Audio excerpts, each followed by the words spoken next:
Hello, I'm Rebecca Vaughn. It's Saturday, July 6th. Here's a look at the top stories from your trusted local news source.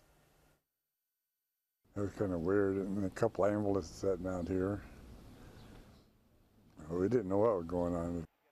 People living near the vacant Diamond V building in Cedar Rapids say they would often see people coming in and out of the placarded building before it caught fire Friday morning.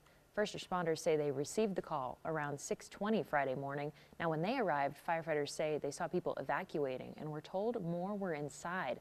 Firefighters entered the building and one fell about 30 feet. Now, that firefighter is expected to survive. The building is located on G Avenue on the northwest side of the city. That's near Ellis Boulevard. Neighbors say they've seen squatters inside the building for years.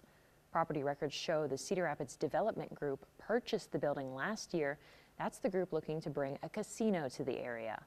The man who shot and killed another man at a Marion bar on St. Patrick's Day last year has begun serving his life in prison sentence. A judge sentenced Deval Walker. A jury convicted him of first-degree murder in the death of Cameron Barnes in March. The conviction carries a mandatory life in prison sentence with no chance of parole.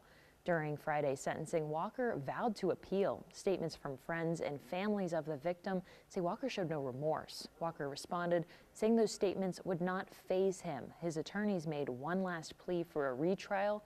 They claimed two new witnesses could make the case that Walker acted in self-defense. The judge denied that request. Hy-Vee now says it will accept WIC for online orders at stores all across Iowa. It's part of a partnership with the Iowa Department of Health and Human Services. The WIC program provides food, health care, referrals, and other aid for mothers and pregnant women who are low income, as well as children up to age 5. Hy-Vee began accepting WIC online at a Des Moines store in February. Now the program has expanded across the state. The company closed 3 of its store locations last month in Iowa. That includes the First Avenue store in Cedar Rapids. They were located in low-income areas where there are no other close options for grocery shoppers.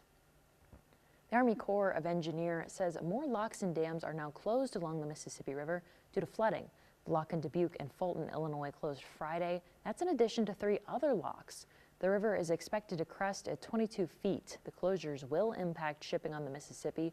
Barge traffic typically picks up in the late summer months as harvest in the Midwest leads to grain getting shipped to ports in the Gulf of Mexico.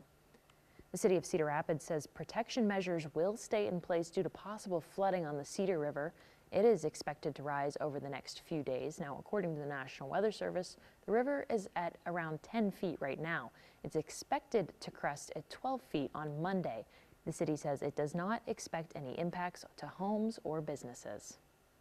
Thanks for watching. Tune into TV9 and KCRG.com for the latest updates and breaking news.